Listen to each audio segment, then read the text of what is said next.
किसी शहर के रेलवे स्टेशन पर एक भिखारी रहता था।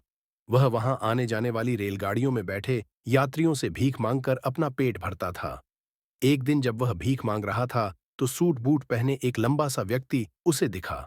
उसने सोचा कि यह व्यक्ति बहुत अमीर लगता है, इससे भीख मांगने पर यह मुझे जरूर अच्छे पैसे देगा। वह उस लंबे व्यक्ति से भीख मांगने लगा। भिखारी को देखकर उस लंबे व्यक्ति ने कहा, तुम हमेशा मांगते ही रहते हो, क्या कभी किसी को कुछ देते भी हो? भिखारी बोला, साहब, मैं तो भिखारी हूं, हमेशा लोगों से मांगता ही रहता हूं। मेरी इतनी औकात कहां कि किसी को कुछ दे सकूं। लंबा व्यक्ति बोला, जब किसी को कुछ दे नहीं सकते तो तुम्हें मांगने का भी कोई हक नहीं है। मैं एक व्यापारी हूं और लेन देन में ही विश्वास करता हूं। अगर तुम्हारे पास मुझे कुछ देने को हो, तभी मैं तुम्हें बदले में कुछ दे सकता हूं। इतना कहने के बाद वह लंबा आदमी ट्रेन में बैठकर चला गया। इधर भिखारी उसकी कही गई बात के बारे में सोचने लगा। उस लंबे व्यक्ति के द्वारा कही गई बात उस भिखारी के दिल में उतर गई। वह सोचने लगा कि शायद मुझे भीख में अधिक पैसा इसीलिए नहीं मिलता, क्योंकि मैं उसके बदले में किसी को कुछ दे नहीं पाता हूं। लेकिन मैं तो भिखारी हूं, किसी को कुछ देने लायक भी नहीं हूं। लेकिन कब तक मैं लोगों को बिना कुछ दिए केवल मांगता ही रहूंगा? बहुत सोचने के बाद उस भिखारी ने निर्णय किया कि जो भी व्यक्ति उसे भीख देगा, उसके बदले में वह भी उस व्यक्ति को कुछ जरूर देगा।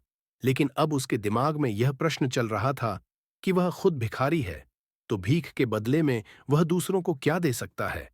इस बात को सोचते हुए 2 दिन हो गए, लेकिन उसे अपने प्रश्न का कोई उत्तर नहीं मिला था। तीसरे दिन जब वह स्टेशन के पास बैठा हुआ था, तभी उसकी नजर कुछ फूलों पर पड़ी, जो स्टेशन के आसपास के पौधों पर खिल रहे थे। उसने सोचा, क्यों ना मैं लोगों को भीख के बदले कुछ फूल दे दिया करूं। उसको अपना यह विचार अच्छा लगा और उसने वहां से कुछ फूल तोड़ लिए। अब वह ट्रेन में भीख मांगने पहुंचा। अब जब भी कोई उसे भीख देता, तो उसके बदले में वह भीख देने वाले को कुछ फूल दे देता। उन फूलों को लोग खुश होकर अपने पास रख लेते थे।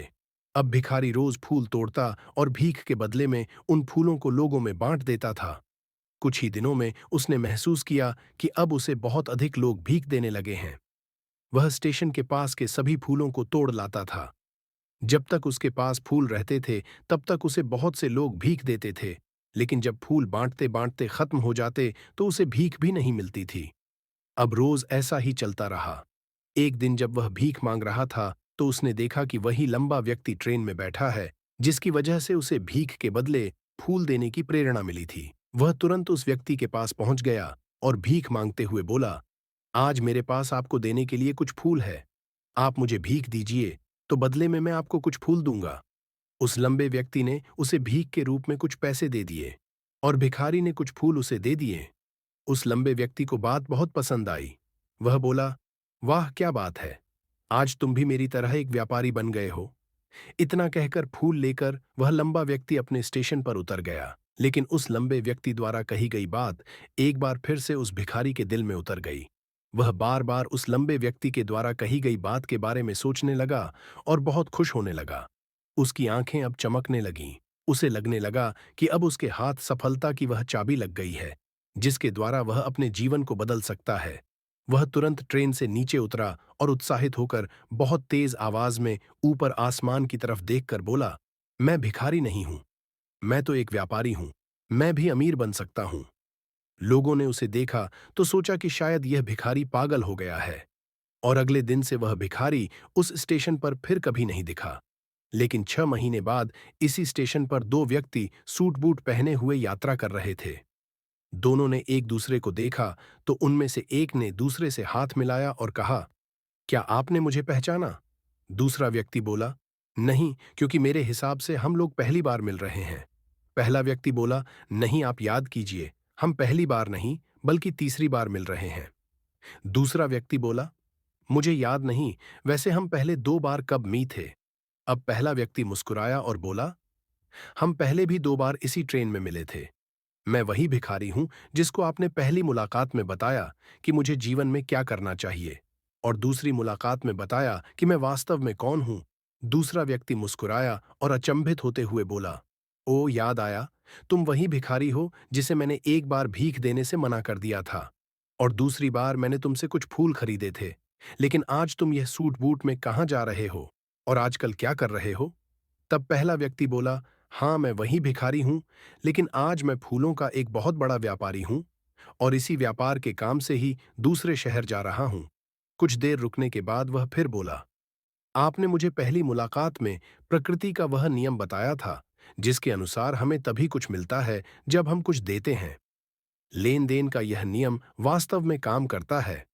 मैंने यह बहुत अच्छी तरह महसूस किया है, लेकिन मैं खुद को हमेशा भिखारी ही समझता रहा। इससे ऊपर उठकर मैंने कभी सोचा ही नहीं।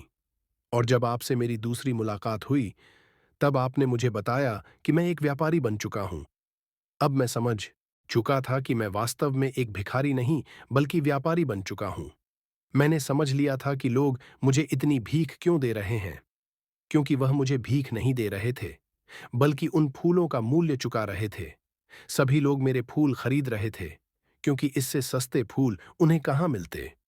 मैं लोगों की नजरों में एक छोटा व्यापारी था, लेकिन मैं अपनी नजरों में एक भिखारी ही था। आपके बताने पर मुझे समझ आ गया कि मैं एक छोटा व्यापारी हूं। मैंने ट्रेन में फूल बांटने से जो पैसे इकट्ठे किए थे, उनसे बहुत से फूल खरीदे और फूलों का व्यापारी बन गया। यहाँ के लोगों को फूल बहुत पसंद है और उनकी इसी पसंद ने मुझे आज फूलों का बहुत बड़ा व्यापारी बना दिया। दोनों व्यापारी अब खुश थे और स्टेशन आने पर साथ उतरे और अपने अपने व्यापार की बात करते हुए आगे बढ़ गए।